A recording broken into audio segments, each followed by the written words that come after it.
Hi F lovers, welcome back to my channel. Video को start करने से पहले अगर अभी तक आप में से किसी ने मेरे चैनल को सब्सक्राइब नहीं किया है तो प्लीज़ चैनल को सब्सक्राइब, वीडियो को लाइक और नीचे कमेंट करते हुए ज़रूर बताइएगा कि आज का ये पार्ट आप लोगों को कैसा लगा। तो चलिए पेनफुल लव का नेक्स्ट पार्ट स्टार्ट करते हैं। लास्ट पार्ट में हमने देखा था कि जैनचेंग और लैन वांगजी के बीच लैन सिचेन के बीच में थोड़ी बहुत जो उनकी आर्ग्यूमेंट थी ना वो थोड़ा ज़्यादा बढ़ चुकी थी। यहाँ पे विंग उनको इस आर्ग्यूमेंट को कम करने के लिए उनके पास जाने वाला था, लेकिन लान वांगजी ने उसको ये कह के रोक लिया था कि वो यहाँ पे छुप के आए हैं और यहाँ पे अगर वो उनके ब्रदर से मिलेंगे तो ऑफकोर्स सी बात है उनकी चोरी पकड़ी जाएगी। लेकिन अब जब वो भी नोटिस करने लगा था उन दोनों की बातों को, तो देख के आसानी से लग रहा था कि वहाँ पे बैठे आसपास के जितने भी लोग थे ना वो सब उन लोगों को ही देख रहे थे। और वैसे भी लैन सेक्ट का क्लैन लीडर यहाँ पे इस तरीके से बात करेगा तो ऑफकोर्स सी बात है लैन सेक्ट की काफ़ी बदनामी भी हो सकती है। इसलिए अब लान वांगजी को भी एक कड़क डिसीजन लेना पड़ा, भले ही उसकी चोरी पकड़ी जाए तो पकड़ी जाए। लेकिन हाँ, यहाँ पे ज़्यादा इम्पोर्टेंट ये है कि इस वक्त जो उनकी सेक्ट की इज्जत पे रायता फैलाया जा रहा है ना इन दोनों के द्वारा, उसको जाके समेटे। इसलिए लैन वांगजी और विभूजन दोनों ही उन दोनों के करीब पहुंच चुके थे और दोनों ने ही अपने अपने भाइयों का नाम लिया ताकि वो लोग उन्हें देखें। यहाँ पे उन लोगों का मोटिव कंप्लीट हो चुका था, यानी कि जब लैन सिचेन और जैनचेंग दोनों का ही नाम पुकारा गया तो उन दोनों ने ही उस डायरेक्शन में देखा जिस डायरेक्शन से उन्हें पुकारा गया था। यहाँ पे उन लोगों ने जब विंग और लैन वांगजी को एक साथ देखा तो काफ़ी हद तक वो लोग थोड़ा बहुत ये समझ चुके थे कि शायद वो लोग उनकी बातों को सुन के ही यहाँ पे आए हैं। उसके बाद उन दोनों ने अपने आसपास नोटिस किया तो सभी लोग उन्हें ही देखे जा रहे थे। और लैन सिचेन जो कि एक क्लैन लीडर है, वो काफ़ी हद तक शर्मिंदा महसूस कर रहा था कि वो एक ऐसे सेक्टर से आता है जहाँ पर उन्हें सिखाया जाता है कि हर वक्त हर परिस्थिति में किस तरीके से शांत रहना चाहिए। लेकिन यहाँ पे उनके ही कुछ ऐसे एक्शंस जिनकी वजह से यहाँ पे अशांति फैल रही है। यहाँ पे वो काफ़ी हद तक शर्मिंदगी महसूस करने लगे थे और उन लोगों ने एक दूसरे को देखना स्टार्ट किया, यानी कि जैनचेंग और लैन सिचेन दोनों ही इस वक्त एक दूसरे को देख रहे थे और आंखों ही आंखों में कहीं ना कहीं वो ये बात कर रहे थे कि शायद उन्होंने सच में हद से ज़्यादा कर दिया। यहाँ पे विंग और लैन वांगजी दोनों ही आके अपने अपने सीट्स ले चुके थे, यानी कि विंग और वांगजी दोनों ही एक दूसरे के अपोजिट डायरेक्शन में बैठ चुके थे। और यहाँ पे अब लैन वांगजी ने अपनी तलवार को टेबल पे रखा और उसके बाद यहाँ पे उन्होंने बोला कि अब बताइए कि क्या मैटर है। यहाँ पे लैन सिचेन और जैनचेंग दोनों ने ही यहाँ पे जो सिचुएशन थी वो समझा दी। और जैसे ही विंग के कानों पे ये खबर पड़ी ना कि वैन सेक्ट से जैनचेंग के लिए रिश्ता आया है, तो उसने चौंकते हुए और एकदम शॉक्ड एक्शंस के साथ उसको आंसर किया कि नहीं, तुम ये शादी नहीं कर सकते हो।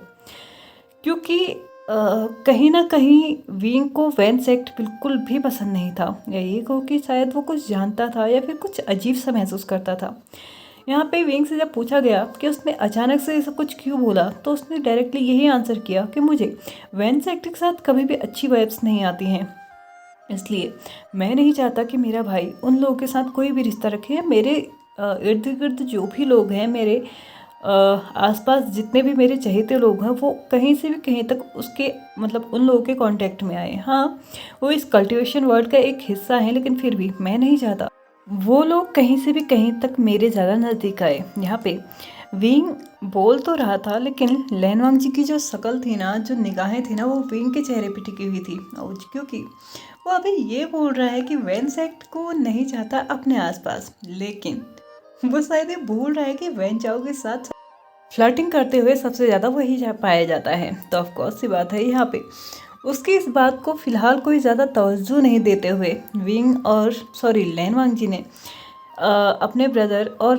जैनचेंग की तरफ देखते हुए बोला कि ठीक है, मुझे पता है आप दोनों की जो समस्या है वो काफ़ी बड़ी हो चुकी है, लेकिन यहाँ पे इस वक्त इस तरीके से आर्ग्यूमेंट करने से कुछ भी नहीं होगा। हम लोगों को इसका उपाय ढूंढना होगा और मुझे लगता है कि उपाय ये है कि फ़िलहाल के लिए जैनचेंग की शादी रोकी जाए और साथ ही साथ आप लोगों को ये भी डिसाइड करना होगा कि कौन किसके घर को छोड़ के दूसरे के घर जाएगा। जैसे यहाँ पे लैन वांगजी ने ये बात कंप्लीट की थी, तो वैसे ही लैन सिचेन अपने ब्रदर की तरफ देखते हुए बोलता है, वांगजी तुम जानते हो मैं नहीं जा सकता क्योंकि मेरे ऊपर पूरी सेक्ट की जिम्मेदारी है। तो यहाँ पे जैनचेंग चिढ़ते हुए बोलता है, ऑफ कोर्स यही मैं भी बोल रहा हूँ कि मैं नहीं आ सकता, क्योंकि आने वाले टाइम पे मैं भी उस सेक्ट का होने वाला क्लैन लीडर हूँ। तो यहाँ पे लैन सिचेन फिर से जैनचेंग को समझाते हुए बोलता है कि तुम आने वाले टाइम पे हो, लेकिन मैं अभी हूँ। मैं अपनी जिम्मेदारी को अभी से नहीं छोड़ सकता। तुम्हारे पास ऑप्शंस हैं, तुम अपनी जगह पे किसी को रख सकते हो, लेकिन मेरे पास कौन सा ऑप्शन है। यहाँ पे जैनचेंग फिर से ये बोलता है कि ठीक है, मान लिया एक पल के लिए कि अभी मेरे पास जिम्मेदारी नहीं आई है, लेकिन कल के दिन तो आएंगी ना। और तुम जो कह रहे हो कि मैं किसी और को रख लूँ, बताओ मैं किसे रख सकता हूँ। तो यहाँ पे लैन सिचेन अपनी निगाहें विंग की तरफ घुमाते हुए, मतलब डायरेक्ट ना सही इनडायरेक्टली ही वो बोल चुका था कि शायद उसे विंग को उसकी मतलब जो लैन सेक्ट जैंग सेक्ट की जिम्मेदारी है ना, वो सौंप देनी चाहिए। जैसे ही लैन सिचेन का इशारा विंग की तरफ गया तो लैन वांगजी ने डायरेक्टली बिना कुछ बोले ही, मतलब आगे बात कंटिन्यू हो पाती इससे पहले ही, यहाँ पे इस बात को यहीं पे ख़त्म कर दिया कि नहीं, वो विंग को वहाँ पे दोबारा नहीं भेजेगा। जैनचेंग ने भी यहाँ पे अपने सर को नीचे लटकाते हुए यही आंसर किया। ऑफ कोर्स मुझे नहीं लगता कि माँ भी इस बात के लिए मानेंगी। जिन्होंने आज तक विंग को एक इंसान नहीं समझा, वो आज की डेट पे अपने सेक्ट की जिम्मेदारी जो कि उनकी बेटे की है वो किसी और को दे देंगी, और वो भी स्पेशली विंग को। वो ऐसा कभी नहीं करेंगी। लेकिन हाँ, मुझे लगता है कि शायद तुम अपनी जिम्मेदारी किसी को दे सकते हो, क्योंकि तुम्हारा खून का रिश्ता है उसके साथ। यहाँ पे जैनचेंग ने अब लैन वांगजी की तरफ पॉइंट आउट करते हुए बोला कि हो सकता है अगर तुम चाहो तो तुम यहाँ पे लैन वांगजी को अपनी जिम्मेदारी दे सकते हो और तुम मेरे सेक्ट आ सकते हो। यहाँ पे ये जो बात थी ना कहीं लैन सिचेन के ईगो को हिट कर चुकी थी। मतलब एक तो अल्फा हैं, ऊपर से ऑलरेडी एक सेक्ट के क्लैन लीडर हैं। यहाँ पे जैनचेंग ने जो इजीली बोल दिया ना कि आप लैन वांगजी को अपने सेक्ट की जिम्मेदारी दे सकते हैं और मेरे सेक्ट आके रहिए, ये शायद उनके ईगो को हर्ट कर रहा था। इसलिए उन्होंने जैनचेंग को डायरेक्टली आंसर करते हुए बोला, कभी नहीं, मैं ये कभी नहीं करूँगा। हाँ, मैं अपने सेक्ट में बिना किसी ओहदे के रह सकता हूँ, लेकिन फिर भी मैं तुम्हारे सेक्ट आने के लिए तैयार नहीं हूँ। यहाँ पे जैनचेंग ने जैसे ही लैन सिचेन के मुँह से ये सुना ना कि वो उसके सेक्ट में आने के लिए तैयार है ही नहीं, किसी भी स्थिति में नहीं, तो यहाँ पे जैनचेंग ने भी बिना कुछ सोचे समझे ही डायरेक्टली उसको आंसर कर दिया, ठीक है, आपको नहीं आना ना, कोई बात नहीं, एक काम करते हैं, आज इस चीज़ को यहीं पे ख़त्म करते हैं। मुझे नहीं लगता कि हमारा रिश्ता आगे बढ़ सकता है, क्योंकि ना ही आप अपने सेक्ट को छोड़ सकते हैं और ना ही मैं अपने सेक्ट को छोड़ सकता हूँ। हम दोनों को ही अपने अपने सेक्ट की जिम्मेदारियाँ लेनी हैं, तो अच्छा होगा कि हम अपने रास्तों को भी अलग कर लें। मुझे नहीं लगता कि हम दोनों के बीच में ऐसा कोई रिश्ता हो सकता है जिसको हम बनाने की कोशिश कर रहे हैं। तो चलिए इसको यहीं पे ख़त्म करते हैं। जैनचेंग ने अपनी बात कंप्लीट की ही थी कि तब तक लैन सिचेन ने उसके हाथ को बहुत टाइटली पकड़ लिया था, ये कहते हुए कि वो ऐसे डिसीजंस नहीं ले सकता। मतलब कि उन्होंने उसको परमिशन नहीं दी कि वो उस रिश्ते को ख़त्म करने के बारे में यहाँ पे बोले। लेकिन जैनचेंग ने बहुत ही आसानी से अपने हाथ को उनकी ग्रिप से छुड़ाते हुए बोला, मैं ये डिसीज़न ले चुका हूँ, अगर आप मेरे सेक्ट नहीं आ सकते तो इस रिश्ते का कोई मतलब नहीं है, क्योंकि उधर मेरे अलावा कोई नहीं है जो उस सेक्ट को संभाल सकता है, और उस सेक्ट को छोड़ना मेरे बस में भी नहीं है। लेकिन हाँ, इस रिश्ते को छोड़ना मेरे लिए शायद आसान होगा उस सेक्ट को छोड़ने से ज़्यादा। तो एक काम करते हैं ना, इस रिश्ते को छोड़ते हैं, क्योंकि इससे ज़्यादा आसान काम इस वक्त मेरे पास और कुछ भी नहीं है। जैनचेंग ने ये बात इतनी इजीली बोल दी जैसे कि मतलब वो सच में इतनी ही इजीली ये सब कुछ भूल जाएगा। लैन सिचेन जो कि उसकी आंखों में देख रहे थे, कहीं ना कहीं उनके फेस पे एक डिसअपॉइंटमेंट थी। क्या सच में जैनचेंग इतनी इजीली इस रिश्ते को छोड़ देगा? लैन वांगजी और विंग ये दोनों ही यहाँ पे बैठ के बस इन दोनों की बातों को सुन रहे थे और देख रहे थे कि दोनों ही बहुत ज़्यादा दुखी तो हैं, लेकिन अफसोस दोनों ही मतलब वो कोशिश करने की कोशिश नहीं कर रहे हैं जो कि सामने वाला बंदा चाहता है।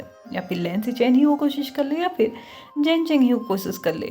लेकिन देखा जाए तो जैनचेंग के मैटर में कोशिश करने का कोई ज़्यादा फ़ायदा नहीं है, क्योंकि मैडम यू कभी भी विंग को उनके सेक्ट का लीडर तो कभी चूज़ नहीं करेंगी। कभी भी उस सेक्ट की जिम्मेदारी विंग को दे दें, ऐसा कभी नहीं हो सकता। इसलिए शायद यहाँ पे जो पॉसिबिलिटीज़ दिख रही थी ना वो लैन सिचेन के आंसर दिख रही थी कि अगर लैन सिचेन चाहे तो वो अपने क्लैन लीडर का जो पद उनके पास है उसको छोड़ के वो खुद जियांग सेक्ट चले जाए और उस पद को वो लैन वांगजी को दे दे। लेकिन क्या लैन सिचेन ऐसा करेंगे? यहाँ पे कुछ टाइम के लिए माहौल एकदम शांत हो चुका था। हर किसी की निगाहें एक दूसरे की तरफ थी। कभी कोई जैन चेंग को देखता तो कभी कोई लैन सिचेन को देखता और कभी विंग और वांगजी एक दूसरे को देखते। उन दोनों को तो समझ ही नहीं आ रहा था कि आखिरकार इस प्रॉब्लम का सॉल्यूशन क्या हो सकता है। क्या सच में जैन चेंग के लिए वैन सेक्ट के साथ ही रिश्ता जोड़ना सही ऑप्शन रहेगा? बहुत सारी चीज़ें थी जो इस वक्त उन लोगों के माइंड में चल रही थी। लेकिन अचानक से लैन सिचेन ने अपनी मतलब इस साइलेंस को ब्रेक करते हुए यहाँ पे जैन चेंग की तरफ देखते हुए बोला, एक और रास्ता है। एक काम करते हैं, हम शादी कर लेते हैं, लेकिन उसके बावजूद भी हम दोनों अपने अपने सेक्ट बनेंगे और कभी कभार ही हमारा मिलना हो पाएगा। अगर सिंपल वर्ड में बोलें तो हमें एक डिस्टेंस रिलेशनशिप मेंटेन करना होगा। जैन चेंग ने जैसे ही ये बात सुनी तो उसने अपनी मुट्ठियाँ बहुत टाइटली मतलब बंद कर ली थी, क्योंकि वो कहीं ना कहीं अपने गुस्से को ना कंट्रोल करने की कोशिश कर रहा था। उसने डायरेक्टली लैन सिचेन की आंखों में देखते हुए और गुस्से भरे एक्सप्रेशंस के साथ मतलब जवाब दिया। क्या कहा आपने? डिस्टेंस मेंटेन करना होगा। एक ऐसा रिलेशनशिप जहाँ पे हम दोनों अच्छे से टाइम तक स्पेंड नहीं कर सकते। क्या आपको लगता है ऐसा रिश्ता टिक पाएगा? आपका मुझे नहीं पता, लेकिन मैं ही नहीं कर सकता। वैसे ही हमें बहुत कम टाइम मिलता है एक दूसरे से मिलने के लिए। मुझे ये टाइम कम लगता है और आप बोलते हैं कि शादी के बाद भी हमें अलग रहना पड़ेगा। मुझे नहीं करनी, मुझे शादी ही नहीं करनी, मुझे आपके साथ ही नहीं रहना। कोई बात नहीं, वेंसू के साथ शादी करके क्या हो जाएगा? आज नहीं तो कल मुझे एक्सेप्ट कर ही लूँगा। एक ऐसा रिश्ता जहाँ पे सिर्फ दूरियाँ ही हम दोनों के दरमियान होंगी। ऐसे रिश्ते को निभाने से अच्छा है कि एक ऐसे रिश्ते को अपनाओ जो कि हमेशा आपके करीब रहेगा और कभी भी जब भी आपको ज़रूरत हो वो आपके पास रहेगा। और वैसे भी अगर वो मेरे करीब होगा तो मैं आपको भी भूल जाऊंगा, कोई प्रॉब्लम नहीं है। लेकिन मैं इस सिचुएशन को मानने के लिए तैयार नहीं हूँ। आपकी ये कंडीशन मैं नहीं मान सकता। जब हमको दूर ही रहना है तो हम परमानेंटली दूर ही क्यों नहीं हो जाते हैं? ख़त्म करते हैं इस रिश्ते को। जैन चेंग ने गुस्से के साथ बोला, लेकिन गुस्से को मेंटेन करते हुए और एकदम शांत रहने की कोशिश करते हुए। लेकिन यहाँ पे लैन सिचेन थोड़ा सा मतलब एग्रेशन में आ गए थे और उन्होंने उसी एग्रेशन के साथ बोला, आखिरकार तुम्हें चाहिए क्या जैन चेंग? मैं कुछ भी बोलूँ तुम्हें गलत ही लग रहा है। मेरी हर एक बात तुम्हें नागवार है, तो तुम मुझे बताओ कि मुझे क्या करना चाहिए। क्या तुम्हें सच में लगता है कि मुझे मेरी रिस्पॉन्सिबिलिटी को छोड़ के उस सेक्ट में आके रह लेना चाहिए जहाँ पे मेरी सिर्फ इतनी ही अहमियत होगी कि मैं वहाँ पे घर जमाई बन के रहूँगा? क्या लगता है तुम्हें ये मेरे लिए सही रहेगा?